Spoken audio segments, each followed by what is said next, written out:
Masters, I am pumped today. My friends, listen, 2 reasons. Number 1 is we have Chris Heller on the show today. So that was awesome. What a great conversation with Chris. Just talking about everything, real estate, really. And how do you think about someone that made it all the way to the top, like CEO of KW, CEO of a national mortgage company. I mean, it's amazing. And he's going to share some of the simple things that, like, literally any of us can do to achieve that level. And then listen to this. On my September 10th meetup, we have Mr. Michael Bernoff, the author of Average Sucks. I mean, listen, I'm just super pumped. Mike is amazing, my friends. To be able to create the opportunity to spend some time with Michael and ask him personal questions. I mean, the guy charges thousands of dollars. He coaches top UFC fighters. Just amazing. A multi-millionaire. This is the kind of guy you want to be talking to. He's all about mindset. So I don't want to take anything away from Chris because this episode is fantastic. But I want you to stop and register right now for the meetup, because all you need to do is go to davidsmeetup.com. That's it, David's Meetup. Get registered because we will fill up on Zoom. I mean, anybody can watch it. It'll be streamed to Facebook Live. But if you want to be able to engage and ask questions, go get registered right now on Zoom. Go to davidsmeetup.com. Register for Michael Bernoff, September 10th. Now, listen, we're going to get you with Chris. He's amazing. Fantastic. And it's interesting when he talks about how he achieved that level of success just by simply showing up every day, being consistent, being persistent, having integrity in what he does, and being prospecting based. And it's not, there's nothing special here. I mean, Chris is a great guy, but it's just showing up, doing the work, right? I mean, that's it. And listen, I can't say enough. I really enjoyed the time with Chris, and I hope you enjoyed it as well. Don't forget about our sponsors. Vulcan7.com. Go check them out. So Vulcan7.com/path to mastery. And hey, my expired program's out there. So if you want to take your expired business to the next level, go to expired.school for realtors. Expired.schoolforrealtors.com. And my friends, hey, listen, enjoy Michael. And if no one else told you this today, you rock. Hey, what's up, Masters? Welcome to another episode of Path to Mastery. And today we have the privilege and honor to be with Chris Heller. I'll actually say my friend Chris Heller. We've known each other a long time, man. How's it going? We have known each other a long time. It's going great. Thanks for having me on. Absolutely, man. Remember, we met through a mutual friend, and he's since passed away. John Alexandrov, a really great guy. Yeah, he wrote a book that was really impactful for me, The Affirmations of Wealth, and I hired him as my coach, and he was a great coach. Loved working with John. He helped me a lot in a lot of different areas. Yeah, no doubt. He was my first coach ever. I was in a place with my business where I was frustrated and about to leave, and I was introduced to him and hired him as a coach, and it was life-changing for me. And then I had met you at Newport. I don't know if you remember that event he had in Newport. And, that's right. And I think back then you were running your team. You were selling 100 houses a year. You were a big prospecting guy in the KW world. Yeah, that team is still going. This is our 32nd year of that team. Oh wow, 32 years! Holy cow! Yeah. So you've been through some ups and downs, right? And multiple times. Yeah. Well, and I want to talk about that because right now the market is it's nuts to say the least. I mean, the last time I saw anything like this was like 2004, 2005. How about you? Yeah, it is. We've had some different things that have happened that have caused an extremely hot market, and we can get into the whys if we want to, but yeah, it's like I'm buying and selling.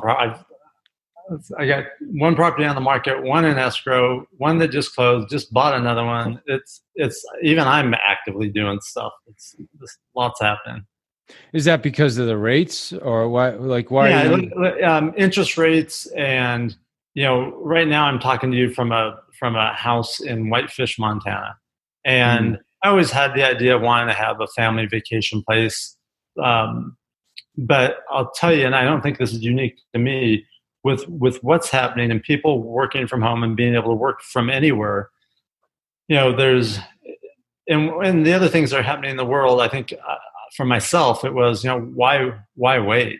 This is the opportune time. So I ended up coming up here just to spend a month to see if I liked it enough to buy a place. And then the day before I got up here, I ended up finding something and making an offer on it. So, and now I'm here for who knows how many months. So it's the other properties are, just positioning.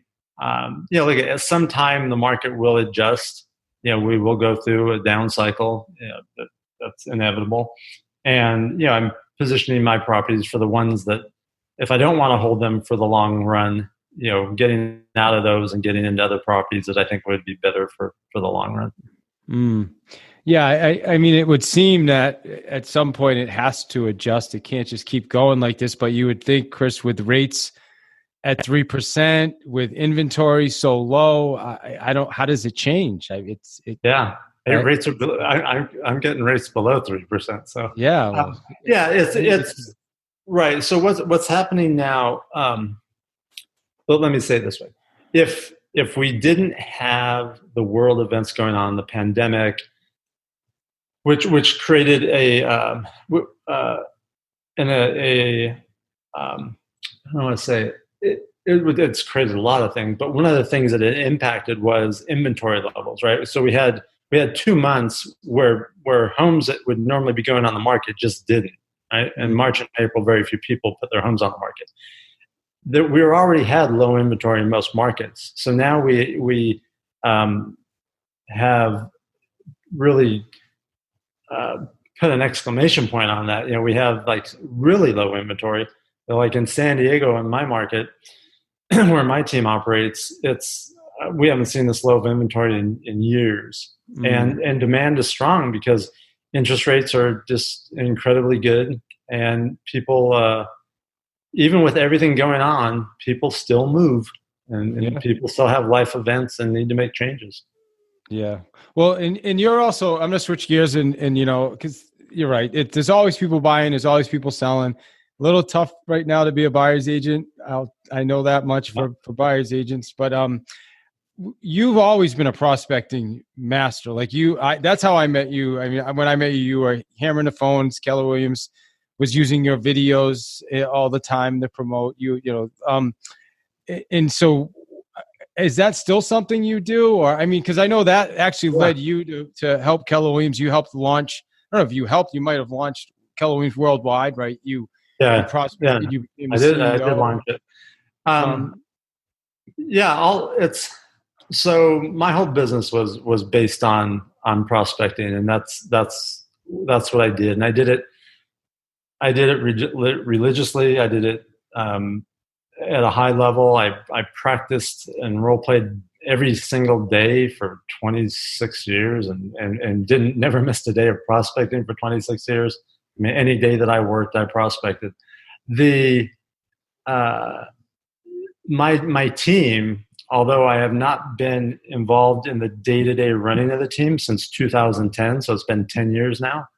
I do the guy that runs the team. We talk almost daily. Once a week, I role play with them. It's still a prospecting focused team. Do we do marketing? Yes. Do we leverage social media? Yes. Do we leverage technology? Absolutely. But at the core, we are prospecting focused team. And when you say prospecting focused, what do you mean by that? That means that on a daily basis, there are people on the phones making calls.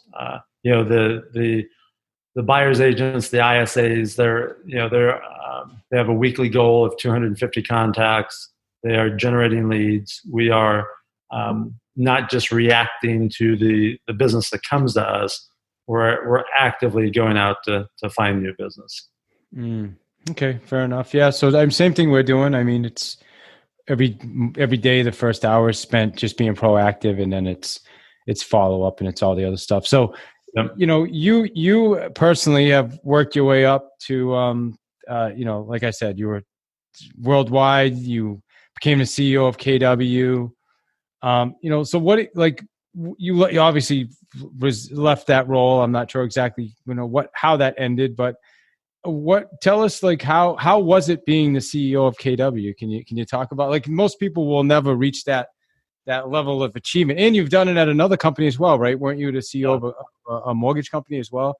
What is it? Yeah. So, well, I always had the belief that what I was doing was, and I continue to have this belief that whatever I'm doing is preparing me for something else. And the other core belief that I've always had is that if I get results that are, I hesitate to use this word, but it's the one that is right there for me to use, and that is, if I get extraordinary results, that will create opportunities. I never had the goal to be the CEO of Keller Williams. I never had the goal to be the president of Keller Williams worldwide, or to be the CEO of Mellow Home or the chief real estate officer of Ojo Labs. Yeah, those were never goals. My goal was to be the best I could be, to get results that were extraordinary, and then having the faith that would create opportunities. When I was called by Mark Willis, the CEO of Keller Williams at the time, and asked if I'd be interested in taking on a role to launch Keller Williams around the world, the reason I got that call was because I had demonstrated, a high level of business acumen. He knew I operated with high integrity, that I had big bandwidth and was willing to do what it took to be successful, and that faced with a big challenge, I'd figure out how to make it work. And that just came from him seeing me operate for a number of years, and us being, having that relationship where, he knew what and how I was doing things. Then going and building something from nothing and launching Keller Williams in over 20 countries around the world, Gary and the rest of the leadership team got to see how I operated and what I was able to accomplish. And when it was time for a transition, they asked me to take over that role. Being in that role was a great learning experience. I mean, it was great exposure, great learning experience. Learned, like I have in almost every role, I learned a lot of really valuable things of what to do and how to be. And I learned a lot of things about what not to do and what not to be and how not to be. And those are lessons that are super valuable. No doubt. So do you believe, and is it your ability to be able to show up like that every day, just be persistent and consistent? Is that why you think you were able to be called when the opportunity came for that role? I mean, is that it's funny, David, you just used two words.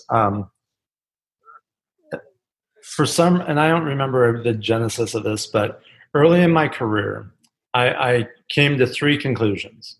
One was, if I was persistent and consistent every day, and simply did what I said I was going to do, I would be head and shoulders above most of the agents. And then when I added skill and enthusiasm to that, then my business really grew. But being persistent and consistent, if you did nothing else other than those two things, you will win more times than not. Hey, Masters, I want you to go right now. Listen, give me 45 seconds. Be patient. Hey, I heard something recently that the biggest challenge to people's peace of mind is restlessness. And trust me, I deal with it myself. However, here's what I want you to do. I want you to go register right now for David's Meetup. That's all you need to do is go to davidsmeetup.com and get registered, because we have Mr. Michael Bernoff coming September 10th. And the guy is amazing. You really want to be on this meetup. You're going to get to ask questions, engage with him. it's amazing. Even if you're the type of person that never asks a question, it doesn't matter. You're going to have the opportunity to be on a live session with a multimillionaire, New York Times bestselling author. It's just fantastic. And the Martiroso brothers, David and Art Martiroso, are going to be my co-hosts, so we're going to have a lot of fun. So if you're on last month's meetup, this is actually going to be plus that. Well, you know what? It's going to be amazing as well, and even more amazing because we're adding another rock star to the mix. So super excited. Be there. Go to davidsmeetup.com. Get registered right now. That may have been more than 45 seconds. My apologies. But enjoy the rest of Chris Heller. You rock. And so, yeah, that was a big part of my success. And what comes out of that is as you build that muscle of consistency and being persistent, it builds confidence. There's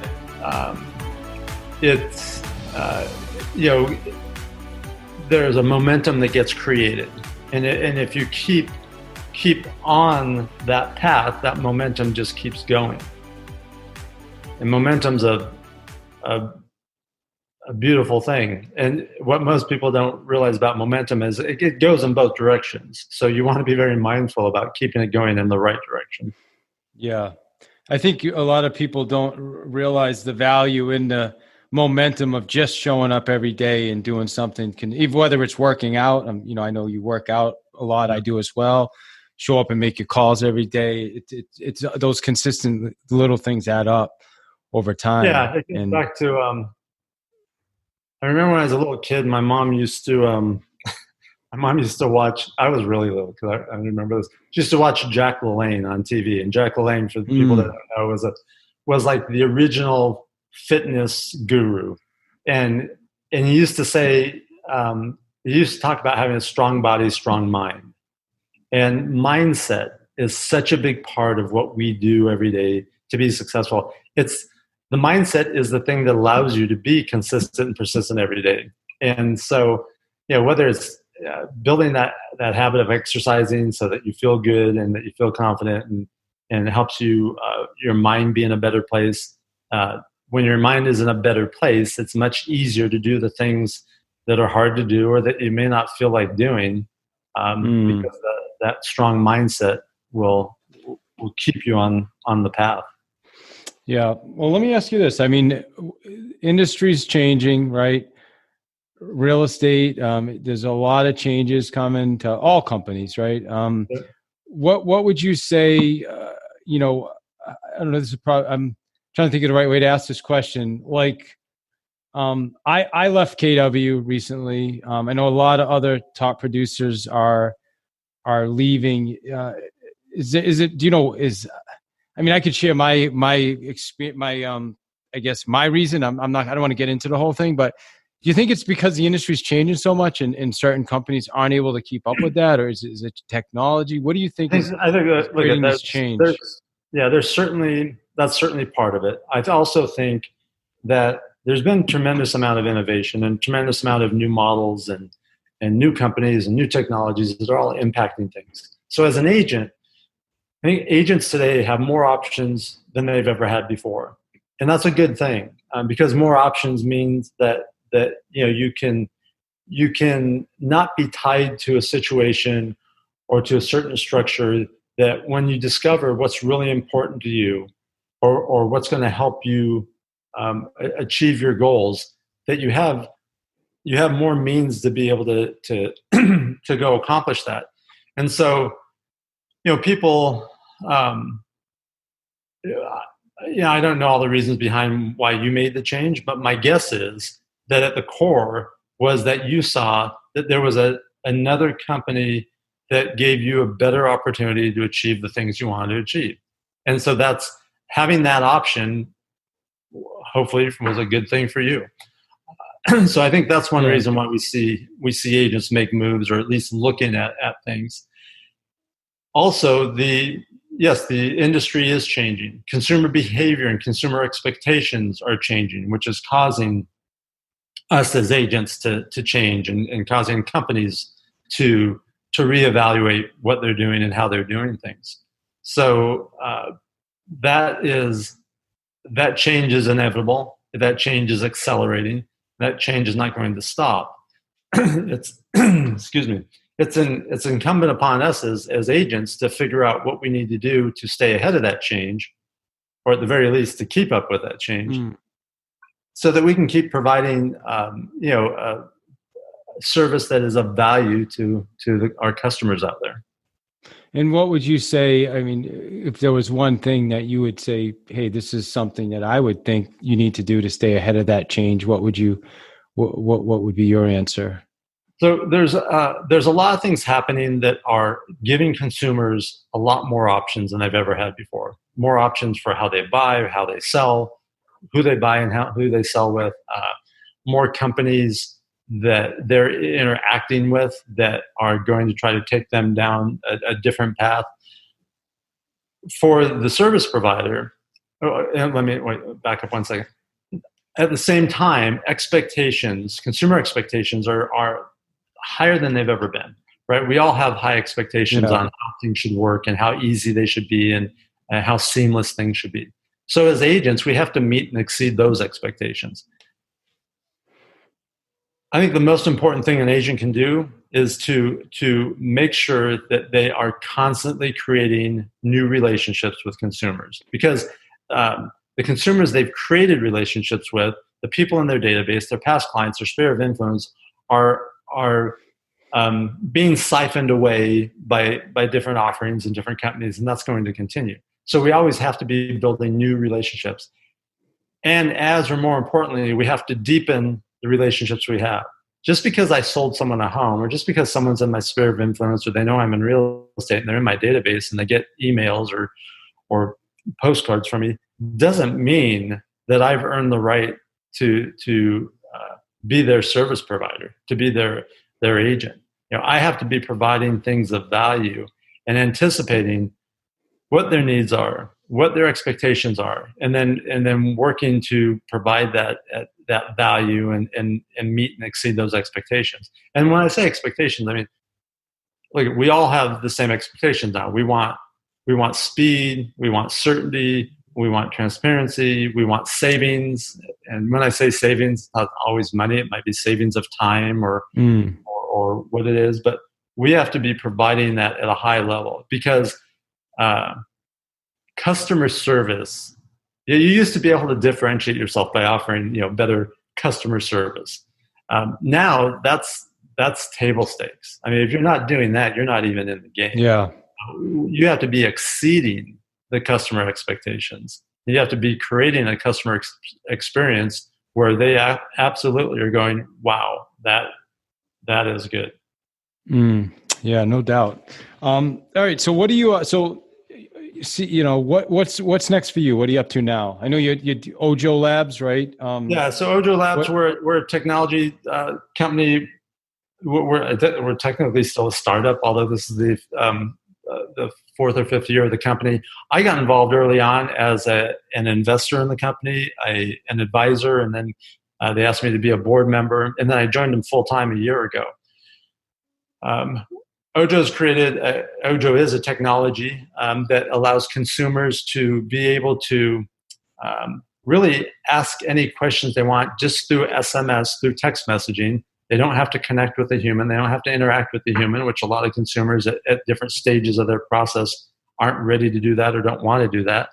They can not only find out about properties and search for properties and look at properties and ask questions about them and get responses back immediately, but they can also then, Ojo, the machine, starts to learn about their preferences, starts to learn about the fact that they gravitate towards properties with dark cabinets in the kitchen or a certain style of home. And then Ojo learns that and then starts showing the consumer properties that meet their preferences.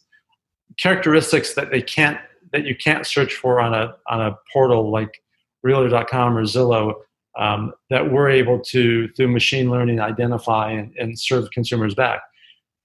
Consumers at many points want to see a property, or they need to talk to an agent or a loan officer, and then Ojo is able to connect them with a great service provider, which is what we do. So we, at a high level, we interact with a lot of consumers. We then connect them to a great real estate agent or loan officer when they want or need to be connected to one. So is Ojo, is it a website, or is it more of an add-on to like a CRM or something? It's really and anyone can go to the site ojo.com, and we're in about close to 50 different markets right now. And it's just a service that you can text with, and then have through some questions that Ojo asks you as a consumer to learn your preferences, you start to look at properties that match what your preferences are. So how do people find Ojo, I guess so good question. So they find it organically by just going to our site, or we've partnered with a lot of companies. So one of our partnerships is with Realogy. So if someone is on coldwellbanker.com and they fill out a form to see a property or to ask a question about a property, they're introduced to Ojo. We also partner with the Royal Bank of Canada in Canada with Bankrate. So if someone's on Bankrate, investigating interest rates or credit scores or financial questions, they can get introduced to Ojo there too. That's awesome. We also just acquired a company called Movoto. Movoto has millions of it's a search portal, and it's one of the least known, most trafficked search portals out there. And when people are on Movoto looking at properties, they'll be able to be introduced to Ojo also. Okay. Let me ask you this. So do people care if do people know they're interacting with like robot or technology? And do they even care?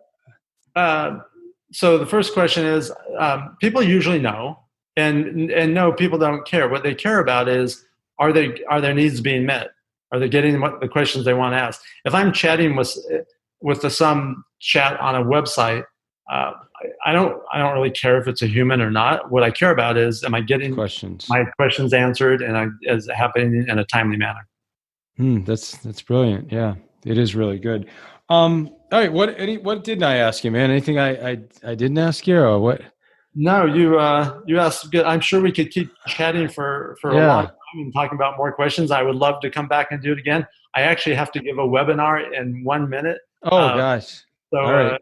So I need So 30 seconds. What is the one thing you want everybody to take from what we talked about today? Give me I think the one thing would be agents out there, focus on creating new relationships and deepening the ones you have. Love it, man. Well, thanks, Chris. And how do people get in touch with you if they want to learn about Ojo? My email is cheller@ojolabs.com, or you can message me on Facebook or on LinkedIn. Chris, hey, appreciate your time. Thank you, sir. Hey, Masters, 45 seconds. That's all I ask. I appreciate you listening to the show. I don't know if I say that enough, but I know you can invest your time wherever you choose. So thank you for spending it here with us. Remember, if you want any information on me or my events coming up, just go to my website, which is davidihill.com. Again, davidihill.com. Click on the events tab.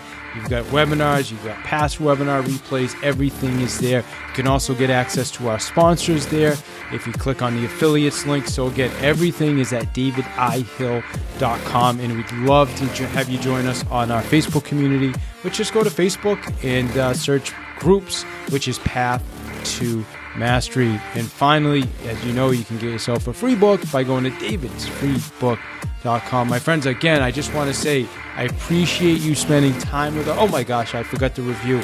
If you would, it helps so much if you'd be willing to go give me a review, and then email a review to me at david@davidihill.com. Email it to me. I'll read it on air for you. And I just want to say I appreciate you again for listening to the show. You rock. Enjoy the rest of your day.